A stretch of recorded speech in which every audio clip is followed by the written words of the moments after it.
Purchasing a house brings joy to any home investor, but pride comes when they begin to see and feel the house turning into a home. This is the story behind the house behind me. The homeowners purchased an old 3-bedroom, 2-bathroom home and had it renovated. We'll meet the architect, Mr. Robin Baston, later on in the program. And you know what? Stick around, because up next, I'm going to take you on a tour of this beautiful home. I'm Nadia, and this is House Proud.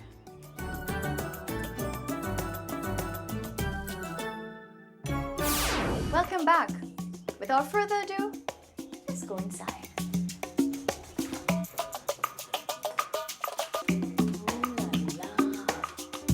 There are 3 things that you'll notice throughout this house: artwork, antiques, and pigs. Well, I'm on the inside, and you're on the inside. This was originally the carport, believe it or not. And what they did was created the entrance now to the house. In this area, we see wonderful pieces of artwork by George Rodney, Samir, Pearson. We have 2 special pieces that come from Liberia, and these are chairs.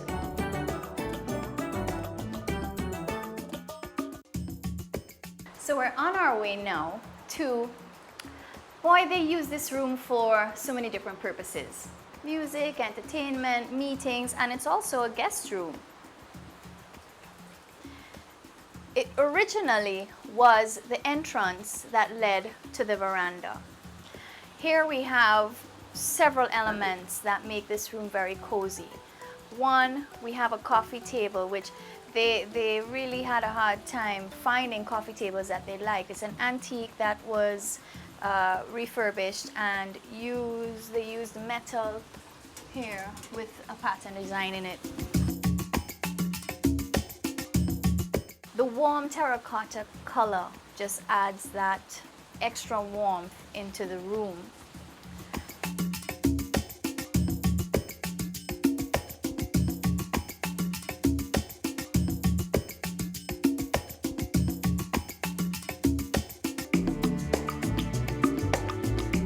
Follow me now, because we're going to go to the veranda. And remember, this originally was the entrance to the veranda. So here we are. Oh, and by the way, it's raining cats and dogs, but you know what? You don't feel it, it's just so much warmth is provided in here, even when it's raining.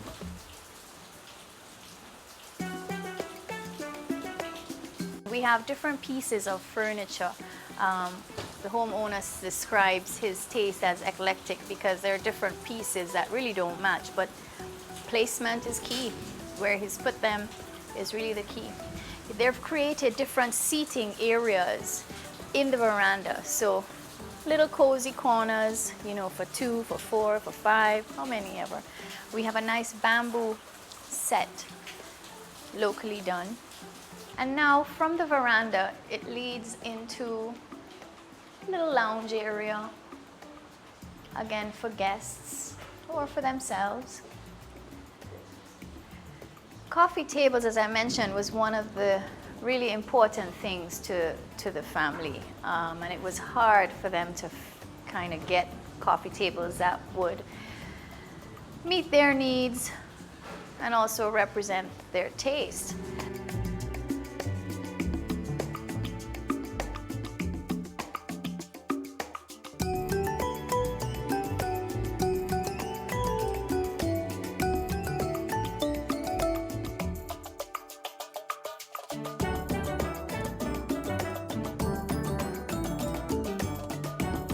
And here we have a simple wine rack, stores quite a bit of liquor. And you know, to complement good liquor, you need good food. So let's head to the kitchen. The kitchen was originally quite small and stopped at where that particular beam is. And beyond that was the wash area. So what the family decided to do was expand the kitchen and push the washroom area behind that closed door. Simple features in the kitchen. One, the island in the center of the kitchen, which provides ample counter space, and the stove is built in. Another special feature is storage space using a pot rack. The cupboards are made of basic Jamaican cedar.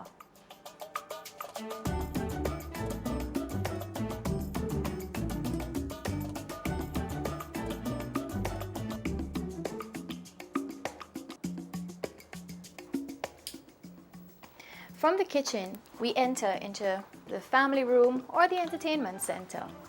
The original room actually ended where you see the crevice in the ceiling. That was grill work. And purposely, this room was built for the kids so that they could have a stomping ground. One of the key things I like about this room is it's so open, and the wife had done such a fabulous job with the decor. One of the key things in this room is that accent wall, red in color. And what the homeowner did was use her pieces of furniture, 2 sofas and a single seater, which had the red tones in it, complements everything nicely. Then you'd notice the bamboo blinds, which provide light atmosphere into the room. Wind can come in easily, no drapery, very rustic vibe with the bamboo blind.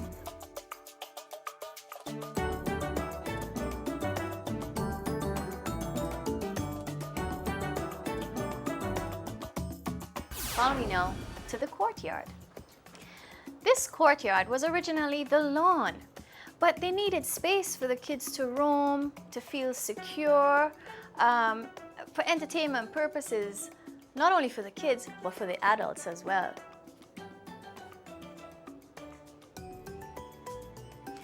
The courtyard is complemented by, obviously, the greenery, different pieces of furniture, as well as this old sugar kettle. It took 6 men to lift this, and this was used back in the day to boil sugar. But they've created it, or converted it, into a fish tank. I wonder what's behind this blue door. Do you want to find out? Well, stay tuned, and when we come back, I'll show you what's behind this blue door.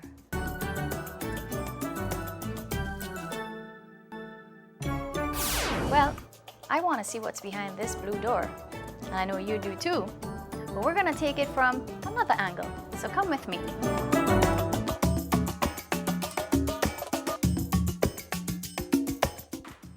So we're here now, right outside the sleeping area. Follow me as we check out the bedrooms. I should mention that this is the only hallway in the house that leads to the sleeping areas, and the flooring is the authentic wooden floors of the original house. To the right of me, we have the boys' bedroom, which is furnished by bamboo furniture and complemented nicely with navy, red, and white. Each bedroom also has its own bathroom.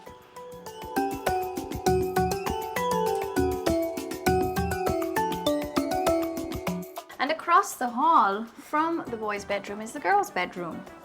This is a wooden Balinesian bed, and is complemented nicely with yet another accent wall, picking up the tones and the cushions and the bedspread. And also a view of the courtyard from this bedroom.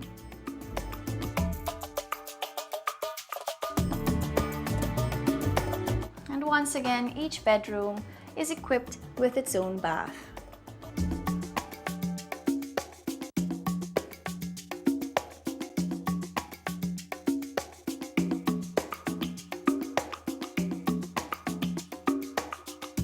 You think you've seen anything yet? Let's check out the master bedroom.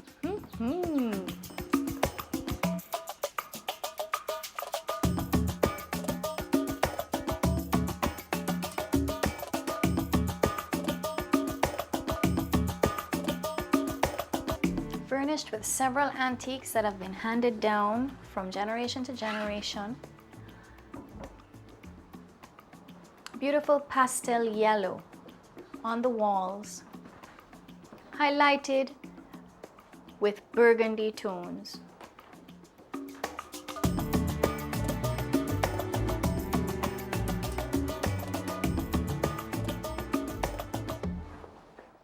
And what's a master bedroom without a walk-in closet? Because you know us ladies, we need ample space.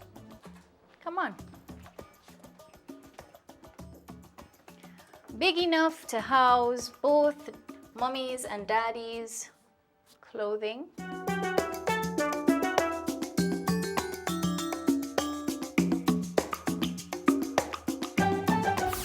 how about this bathroom? Beautiful jacuzzi.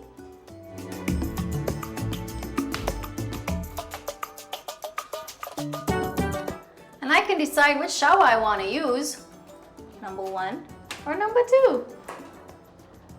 So mommy and daddy could actually shower together. You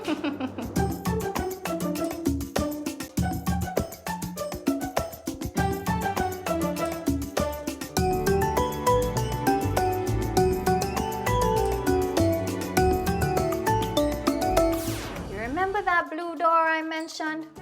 Well, this is the other side of the blue door. This is also the courtyard that extends all the way to and alongside the master quarters. This particular bed comes from Indonesia.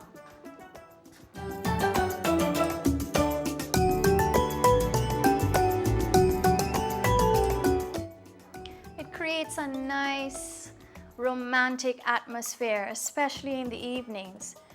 Both husband and wife love to sit out and have dinner at evening hour. And they both told me that this happens to be the favorite part of the house for them. And there's our blue door. Off of the master bedroom is the office. Aww. This is where Dad does all of his late night hours.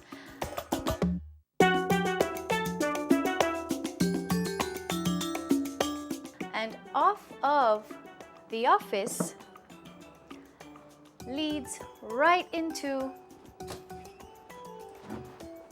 the veranda. In the veranda, we have several pieces of furniture. Some have been handed down, some actually have been since they've been in university.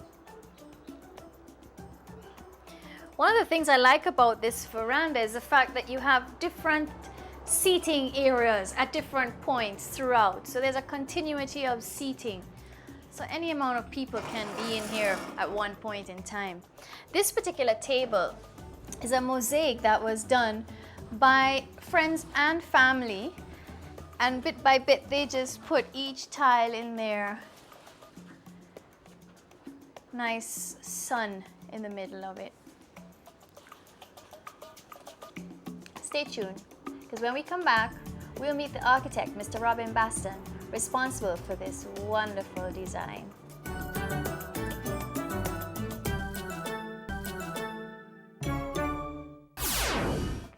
Welcome back. Please help me welcome our special guests, homeowner Debbie Cumming and architect Robin Baston.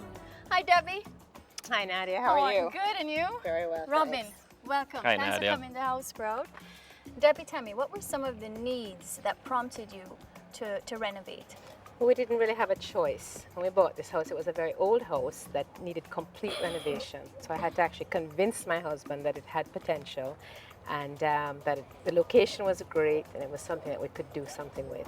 A dream come true, because your house is really beautiful. Thank you. And I mean, without the architect Robin, this could not have been achieved. So, Robin, tell me, first up, we know we have major security issues in Jamaica right now. Your grill work, I do not feel caged in when I'm in this house. How did you achieve that? Well, that was one of the early requirements, and one of the main challenges with the house was precisely to achieve that, where the house would be secure without feeling, letting the occupants feel it, that they're grilled in a prison. And the first phase or first step of that we actually did was to basically take off all the grills that were existing on the windows and the doors and move them outwards.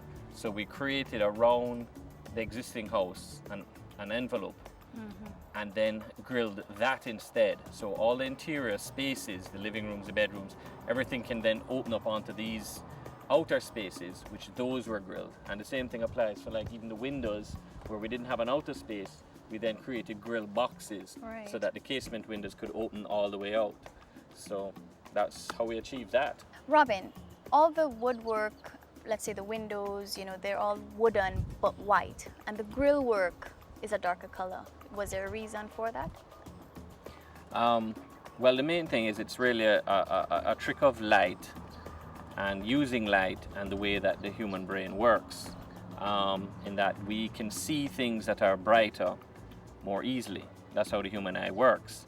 So if you're inside the house and you're looking outside, it's a bright day and such forth. If you had a very light grill, like a white grill, the eye starts to pick up the grill in the foreground, and so you see grill work. By painting them a darker color and breaking them up, which what is very popular now, they refer to it as a verde green or antique green, is the eyes now looking beyond the grill work, so the brain doesn't register it as much. And it also helps considerably at night because it blends in with the night, and if you're looking out at a view, say Kingston at night or something like that, the grill disappears visually. So again, that helps with the whole psychological effect of not feeling caged in. What were some of the challenges you faced with this renovation project? At the time of the renovation, which was, oh Debbie, that was what, 10 years ago? 11 years is 11 years ago. It was at a time, about 15 years ago, that the concerns for security had become more heightened, I think. You know, no one was sitting down on their veranda anymore. People felt unsafe just sitting on a veranda. So one of the main challenges was to be able to maintain security, and so that the occupants, the owners, can feel comfortable in any part of the house. So that was really a challenge with that. Debbie, first hand up, you've gone through a renovation of a house. Tell me, as a homeowner, how is that for you? What was your experience? Well, renovations I don't think are ever easy, and initially I felt, or the thought was, that I was actually going to be chief contractor and would have an architect. Anyway, that changed very, very promptly. I think the most important thing is to have an architect that you can work with, that you can communicate with, that can understand what your needs are. The first thing that we actually did was sat with Robin and told him what our main requirements were. And then based on that, he then went out and did what we wanted. You know, the security issue was we didn't want to feel caged in, so he dealt with the grills. We didn't want to see the grills, so he made them dark. And we just wanted a lot of open space. So we worked very, very well together with Robin. Well, you know something, Robin, if ever I can afford to renovate, or no, buy a house, I'm going to call you because I really like your style. Well, Debbie actually does a good thing every now and again with our clients, is when they're thinking of buying a house, she invites an architect along to advise them and say, well, yes, this house has a lot of potential for renovations, because not every house can be renovated easily and within a certain budget. So it's good from that, even before you actually purchase the house. It's good, I think, to have someone along. Tell me, are there any tips that either of you can offer to our viewers out there, those who may be thinking of renovating or purchasing a home, that'll guide them on the right path? There's so many tips. It's kind of difficult to know where to begin. I would say that location is the key. You need to determine whether, if it's something to be renovated, whether the potential is there for it to be renovated. Many people just don't have the eye to determine whether that can be done. So I think it's very important to use a professional, such as Robin, an architect, and even have friends and family who may be able to look at something and see something more than you can see. Then the decision also needs to be made as to whether is it worth renovating? What's the cost involved? And if the cost is going to be greater than won't get you what you want, then you may want to look at demolishing and starting from scratch. Robin, what about you as the professional? Two tips, I would think. First one is, if you've now made a decision and you've decided and you bought the house, the first thing you want to do before you do a renovation is you get a measured survey, which is a drawing done, a record, everything measured up and recorded of what is existing there, because that is the starting point for the renovation. And anything you're going to do, you should have a drawing for it, because it's very easy to stand there without a drawing and say, I want to knock out this wall, without fully understanding the relationship that that wall may have with the rest of the building. And the measured survey is very important at the beginning. The next tip is, too often people, they make decisions based on a limited amount of experience of what they have seen already. And they must remember that when they're working with an architect does this every day. So he sees 30 homes, 40 homes, whatever, throughout his, a month or whatever. So it's much better to have an open mind, listen to what the architect is suggesting, and don't be afraid of buying the magazines. Some people would crucify me and say, oh, no, you mustn't buy them. No, the magazines are a great way of looking at what other people have done and getting ideas and get a feel for what you want and what you might like. But too often people drive past and they see something and or the house that they live in, that's their only experience of what can be done with a house, and there's just no end of possibilities once you go beyond that. Well, that's why House Proud is here. That's right, showing everybody. That's right. Robin, thank you so much for joining me today out of your busy schedule. Thank you. And Debbie, this was not possible without you and your home, so thank you so much for allowing us and sharing your space. You're welcome. It's been a pleasure. As for my tip, welcome the pigs in your house. This is Nadia signing out for yet another episode of House Proud. Until we meet again, may God bless your home. Bye.